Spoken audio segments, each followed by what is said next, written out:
सुख करता तूच दुःख हरता अवघ्या दिनांच्या नाथा बाप्पा मोरया रे बाप्पा मोरया रे चरणी ठेवी तो माथा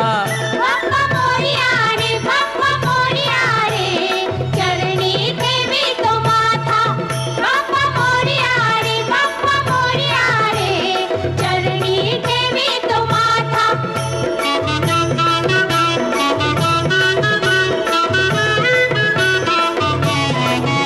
पहा झाले पुरे एक वर्ष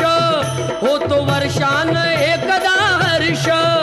गोड अन्नाचा होतो रे स्पर्श घ्यावा संसाराचा परामर्श पुऱ्या वर्षाची साऱ्या दुःखाची वाचावी कशी मी गाथा बाप्पा मोरया रे बाप्पा